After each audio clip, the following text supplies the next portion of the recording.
नमस्कार साथियों, जनसत्ता डिक्टेशन 100 शब्द प्रति मिनट स्टार्ट होगी 3 सेकंड बाद। स्टार्ट। कहते हैं कोई जन्मजात अपराधी नहीं होता, कुछ परिस्थितियों के चलते अपराधी बन जाते हैं, कुछ सोहबत के चलते तो कुछ मनोविकारों के चलते। मगर जब अपराधी की सजा तय होती है तो साक्ष्यों पर ही अधिक ध्यान दिया जाता है। अपराध की प्रकृति और उसकी गंभीरता के मद्देनजर सजा का निर्धारण किया जाता है। जघन्य अपराधों में कठोरतम सजा के रूप में फांसी का प्रावधान है। इसलिए हमारे यहाँ सजा-ए मौत के मामले भी बहुत आते हैं। फिर निचली अदालतों के उन फैसलों को उच्च और उच्चतम न्यायालय में चुनौती दी जाती है। अंतिम रूप से राष्ट्रपति से जीवनदान पाने की गुहार लगाने का विकल्प भी है। हालांकि हमारे यहाँ फांसी की सजा समाप्त करने की मांग भी लंबे समय से उठती रही है, क्योंकि इस सजा के बाद व्यक्ति को के सुधरने या अच्छा नागरिक बनने की संभावना समाप्त हो जाती है।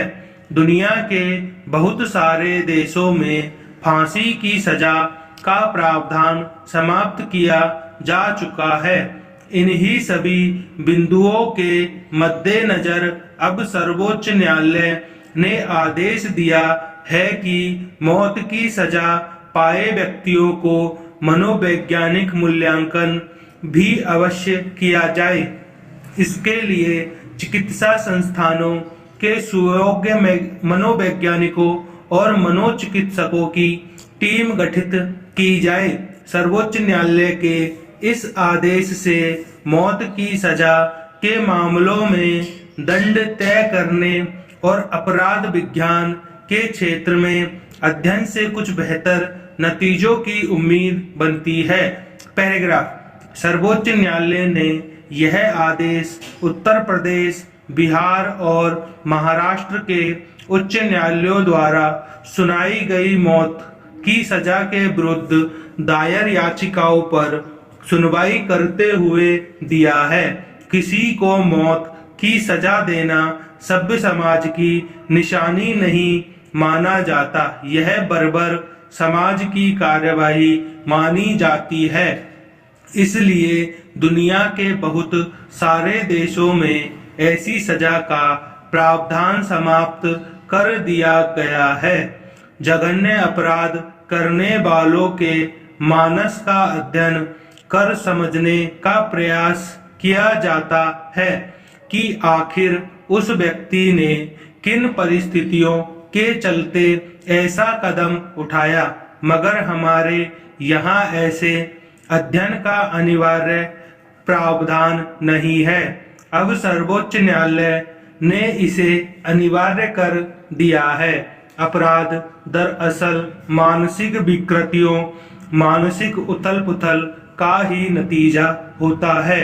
अक्सर देखा जाता है कि अपराध करने के बाद अपराधी पश्चाताप करता है, उसे अपने किए पर पछतावा होता है। मगर कई पेशेवर कहे जाने वाले अपराधियों का मानस कुछ जटिल होता है। हालांकि अपराध शास्त्र में अपराध करने वालों के मानस का अध्ययन ही किया जाता है और हर परिस्थिति में बदलती आपराधिक प्रवृत्ति पर बारीक नजर रखी जाती है। मगर न्याय प्रक्रिया में इन बिंदुओं पर ध्यान नहीं दिया जाता।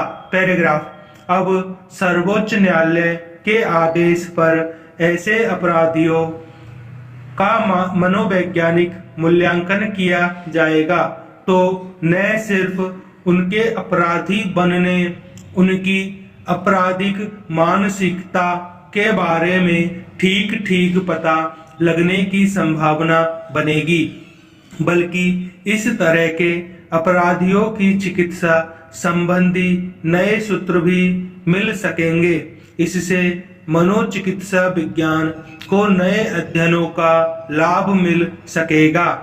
फिर समाज में बढ़ती आपराधिक घटनाओं को रोकने के उपायों पर भी नए ढंग से विचार करने के रास्ते खुलेंगे।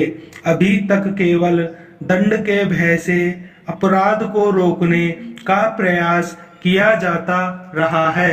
अब शायद अपराधी को सुधरने के रास्ते भी खुले। स्कूली पाठ्यक्रमों में पाठ्यक्रम तय करते समय भी इन अध्यापकों से कुछ मदद मिल सकती है, ताकि विद्यार्थी जीवन से ही आपराधिक मानस बनाने को रोका जा सके। संपूर्ण विराम।